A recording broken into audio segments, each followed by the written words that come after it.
That is 599। अब now 599 में क्या है, आपको मिलेगा यहाँ पे प्रोडक्ट। सबसे पहले मार्केट में जितने भी यूटिलिटी प्लेटफॉर्म चल रहे हैं वो आपको प्रोडक्ट प्रोवाइड नहीं करते हैं, हमने आपको 599 में प्रोडक्ट दे दिया, प्लस यहाँ पे जो आपकी डायरेक्ट रेफरल इनकम है दैट इज 200, यानी आपने एक सेल दिन में निकाली, आपका 200 का पे आउट बन गया। अगर आपने 5 सेल दिन में निकाली तो आपका 1000 रुपए का पे आउट बन गया, राइट। एक बहुत छोटे बिजनेस पे एक बहुत अच्छी इनकम हमने आपको निकाल के दी है इसके अंदर। इसी तरीके से इसमें भी लेवल 15 तक ये पे आउट जाता है। वहीं अगर 1999 वाली आईडी की बात करें तो यहाँ पे जो पे आउट बनता है that is 750 on first level, यानी अप्रोक्सीमेट 150 ज्यादा नॉर्मल पे आउट जो बनता है उसके मुताबिक। उसके अलावा ये भी 15 लेवल तक जाता है। तो इस तरीके से ये स्टार्टअप इनकम वर्क करती है डायरेक्ट में। तो ये तो हो गया डायरेक्ट इनकम का। अब यहाँ पे एक कंपैरिजन मैं आपको और बताना चाहूंगा जो कि है रॉयल्टी के बेस में। जब हम रॉयल्टी इनकम इसके बाद डिस्कस करेंगे, बट एक कंपैरिजन मैं आपको बताना चाहता हूँ जिससे कि आपको इजीली समझ में आएगा कि पीवी बीवी का और अमाउंट का इसमें क्या बेनिफिट है। एग्जाम्पल ले XYZ, अभी आप कोई भी कंपनी कर रहे हैं, वो जो बिजनेस डिस्ट्रीब्यूट करते हैं that is on the basis of 599 के बेस पे उन्होंने बिजनेस वॉल्यूम आपको कितना दिया, 500 पीवी या बीवी, राइट।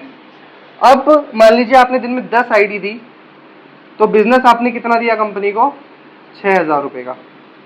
मोटा मोटा रफली मैं एग्जांपल ले रहा हूँ, छोटी फिगर्स को राउंड ऑफ कर रहा हूँ। वहीं पे अगर बिजनेस वॉल्यूम की बात करें तो आपने बिजनेस वॉल्यूम में दिया 5000 बीवी और पीवी का, ठीक है। अब उस कंपनी ने बोला भैया हम इसका बांटते हैं 100%, कंपनी कुछ नहीं कमा रही, 100% हम बांट रहे हैं। बट रियली ऐसा हो रहा है कि इसमें 100% डिस्ट्रीब्यूशन है? नहीं। रॉयल्टी में उन्होंने बोल दिया कि हम 20% रॉयल्टी डिस्ट्रीब्यूट करते हैं एग्जाम्पल के लिए, पर इन्होंने डिस्ट्रीब्यूट करा कितने का करा, 5000 का 20% यानी 1000 रुपए। वहीं मैं SBN की बात करूं, यहाँ पे जो हम रॉयल्टी डिस्ट्रीब्यूट करते हैं वो करते हैं कंप्लीट अमाउंट की, क्योंकि आपको जो आपके सॉफ्टवेयर में ऐप में दिखेगा वो भी कंप्लीट अमाउंट दिखेगा। आप अभी बिल कट करिए, आपको तुरंत कमीशन जनरेट होता है कि इस आईडी पे ये बिल कटा, आपका इतना कमीशन जनरेट हुआ। यहाँ पे 20% यानी 1200 रुपए की आपकी इनकम हम डिस्ट्रीब्यूट करते हैं रॉयल्टी में। फिगर छोटा लग रहा होगा कि भैया 200 का एरो डिफरेंस है, क्या ही फर्क पड़ता है, बट दोस्तों इसको आप मल्टीप्लाई करके देखिए। अगर कोई कंपनी 6 करोड़ का टर्नओवर कर रही है एग्जांपल के लिए, और उन्होंने आपको 5 करोड़ का बिजनेस वॉल्यूम दिया है, अब इसको मैंने थोड़ा लार्ज टर्म्स में लिखा है, 5 CR, यानी 6 करोड़ का आपने बिजनेस दिया और वो आपको पैसा कितने का बांटेंगे, 5 करोड़ का। यहाँ पे रॉयल्टी 20% कितनी बटेगी, 1 CR, और यहाँ पे रॉयल्टी 20% कितनी बटेगी, 1.2 CR।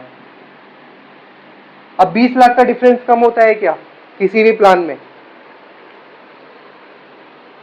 यानी मोटा मोटा उन्होंने BVPV में 20 लाख रुपए आपके सिर्फ एक इनकम, अभी मैं एक इनकम कंपेयर कर रहा हूं बस, यानी एक इनकम में आपके 20 लाख रुपए उन्होंने घुमा दिए और आपको पता ही नहीं लगा आपके साथ क्या हुआ। अगर रियल में अगर आप एक कंपैरिजन करते तो शायद आपको पता लगता कि ये क्या हो गया मेरे साथ BVPV के खेल में। तो इस खेल से बचिए, बहुत सारी गवर्नमेंट इसको बैन करती जा रही है। अगर मैं इंटरनेशनली बात करूं, बहुत सारी कंट्रीज में BVPV प्लान ऑलरेडी बैन हो चुके हैं और बहुत जल्द इंडिया में भी इस चीज को बात चल रही है कि बैन किया जाए, यानी जो भी प्लान होंगे इन फ्यूचर में वो रुपीज में ही होंगे, और SBN फर्स्ट डे से रुपीज प्लान में काम कर रही है।